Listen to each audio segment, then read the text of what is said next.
Welcome to Reading the Gospels Together and to John chapter 13, part 2. This section is called Betrayal and Denial. And if you think that's a pretty discouraging title for a section, well, unfortunately, you're right. Our section begins at verse 18, and it's a bit of a puzzler. Jesus has just explained the significance of the foot washing, and his very next line is, "I'm not referring to all of you. I know those I have chosen. But this is to fulfill the passage of Scripture, 'He who shared my bread has turned against me.'" Now, this context doesn't make sense unless you understand verses 12 through 17 as a commentary or explanation of the foot washing, an explanation based on Jesus' earlier explanation of Christian leadership from the Gospel of Mark that we discussed yesterday. Think of verses 12 through 17 as sort of being in brackets, with verse 18 really taking place right after verses 10 and 11. If you can follow all of that. If you do, then this is what it says. Jesus said, "Those who have had a bath need only to wash their feet. Their whole body is clean. And you are clean, though not every one of you." For he knew who was going to betray him, and that's why he said not everyone was clean. "I'm not referring to all of you. I know those I have chosen. But this is to fulfill this passage of Scripture, 'He who shared my bread has turned against me.'" Now, it's important to clarify this. Some misguided interpreters in the past were confused by verses 12 through 17 and felt that when Jesus says, "I'm not referring to all of you," that means he was exempting them from engaging in self-sacrificial and humble Christian service, and only those called by Jesus had to do those things. Well, we're all called by Jesus, because what's going on is Jesus is talking about his betrayer when he says, "I'm not referring to all of you. He who shared my bread has turned against me." Now, Jesus is quoting here from Psalm 41, verse 9, a psalm of David, which likely refers to the betrayal of David's friend and counselor, Hitherfell. There's a name you don't want your kid to have, Hitherfell. And Hitherfell entered into a conspiracy with David's rebel son, Absalom, to take the crown away from David. Ahithophel's betrayal was an astonishing stab in the back, the most grievous of all in the Old Testament. You can read about it in the rather unsavory 2 Samuel chapters 15 through 17. It's disturbing stuff. And guess how it all ends for the betrayer Ahithophel? Well, if you know the story of Judas, I'll bet you can guess. Remember, these little quotations scattered throughout the Gospels always carry a great deal of meaning. It's well worthwhile looking at the bottom of the page. It should be a little section saying where that quote came from. Go back and read it and read the surrounding context. You'll be amazed at how much stuff is there. Well, let's get away from Ahithophel for a moment and look at what Jesus says, because then he says it clearly. After he had said this, Jesus was troubled in spirit and testified, "Very truly I tell you, one of you is going to betray me." Now the disciples are at a loss. Which one of them does Jesus mean? Surely not me. And now we come to a passage which has led to all sorts of silly speculation. Dan Brown bases his entire ridiculous Da Vinci Code novel on it, fleecing millions of gullible sheep from the price of the book, money far better spent on toilet paper and for the same reason. But I digress. Here's the passage in John.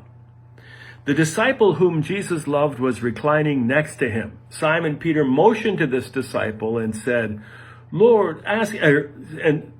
Simon Peter motioned to this disciple and said, "Ask him which one he means." Leaning back against Jesus, he asked him, "Lord, who is it?" Well, first of all, what's with the reclining? In that era, you did not sit on chairs around a dining room table nice and straight. You squatted or reclined on cushions or low couches, usually around three sides of a table known as a triclinium. You still do the same in many cultures, as, for instance, among the Bedouins to this day. I've eaten meals in desert camps with Bedouins, and I can report to you that if you're not used to eating this way, it's pretty awkward, and it's hard to get up at the end. Now, on top of it all, remember that it's Passover, the celebration of freedom from slavery. Reclining during Passover is a symbol of freedom and luxury. Jews to this day recline to eat Passover, usually in an exaggerated way. This can mean not sitting straight up in your chairs, but slouching with your legs stretched out, maybe your elbows on the table. Kids love eating Passover meals, or they're given permission, in fact, encouraged to slouch and lie back and relax and kick their feet out. Kids love it. Mine did. So Jesus and the disciples are reclined. John, who is nicknamed the disciple Jesus loved throughout this gospel, it's not the title John gives himself, but rather the title that his followers bestowed upon him. John is reclined beside Jesus. As such, Peter asks John's right next to Jesus, Peter asks him for a clue as to the betrayer. Who does he mean? Who does he mean? John leans back against Jesus, King James has it, and then lying on Jesus' breast saith unto him, Lord, who is it? So, if you're seated at a dining room table for a meal, as we would be today, if you wanted to ask someone something privately, you would just lean over and say, what does he mean? Who does it? You wouldn't lay on their breast. That would be awkward, to say the least. But if you're reclined already next to them, and you sort of lean over onto them and say, who is it? Now, let's say you're an Italian artist given the job of painting the Last Supper on a dining room wall. You want to show all the disciples, no one with their back to the audience. So you set the scene on a long table, Jesus in the middle, everyone on one side. You've tried capturing the moment of the disciple leaning on Jesus' chest, as have countless other artists, but it looks too awkward. So you picture one of the disciples actually leaning back away from Jesus with another disciple whispering in his ear. You make sure all the disciples are recognizable, so you paint them with their traditional appearances. Peter with gray hair, balding, curly beard, whispering to the disciple whom Jesus loved. John, youngest of the disciples, so young that he would outlive them all, possibly even to the year 100 AD. His youth exemplified by his having, as yet, no beard. His hair, in Renaissance art Italian fashion, is worn long. Now, Leonardo has captured the moment of Peter saying to John, ask him who he is.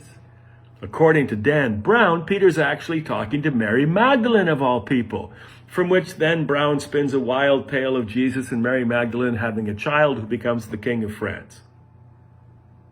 Wild stuff. Again, I digress. We know the rest of the story. Jesus privately identifies Judas as the betrayer by sharing bread with him, as per Psalm 41, verse 9, if you can remember back that far. John says Satan entered into Judas at that point. Figurative language meaning that Judas finally absolutely resolved to betray Jesus then and there. He realizes Jesus knows it too when Jesus says to him, what you're going to do it quickly. Formal language for let's get this over with. Those words spoken and Judas having exited the scene, everything is now in place. The ball is rolling. Nothing can stop it. And so Jesus says in the face of the betrayal, now is the Son of Man glorified. And he adds, I will be with you only a little while longer. Where I am going, you cannot come. Jesus will have to face crucifixion and death alone. And now, as John has done and will do, he again interrupts the narrative by introducing in brackets the main theme which will dominate the next section. A new command I give you, love one another. As I have loved you, so you must love one another. By this everyone will know that you are my disciples if you love one another. Considered a kind of like a built-in chapter heading of sorts. If you skip from verse 33 to 36, the narrative flow is restored. Listen. My children, I will be with you only a little longer. You will look for me, and just as I told the Jews, so I tell you now, where I am going, you cannot come. Simon Peter asked him, Lord, where are you going? Jesus replied, where I am going, you cannot follow now, but you will follow later. And indeed, Peter, too, will one day be crucified and die, but that's another 30 years in the future.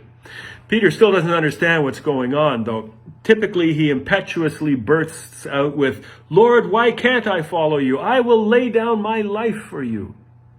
And then Jesus answered, will you really lay down your life for me? Very truly, I tell you, before the rooster crows, you will disown me 3 times. The night is long, but still young. By dawn, says Jesus, Peter will deny Jesus. But in John's gospel, we've got a long way and many chapters to go yet. So, as a bonus, find a copy of Leonardo da Vinci's Last Supper on your computer. Look closely at the scene. There's Jesus, and to the left of Jesus, leaning back, the beardless John, Peter whispering in his ear. Leaning on the table in front of Peter and John, holding the money bag, his face partially in shadow, is Judas. He and Jesus are reaching for the same object, the bread they are about to share, that sign of betrayal. Next time, chapter 14, onto firmer ground and some of the most beloved words of Jesus. We'll see you then.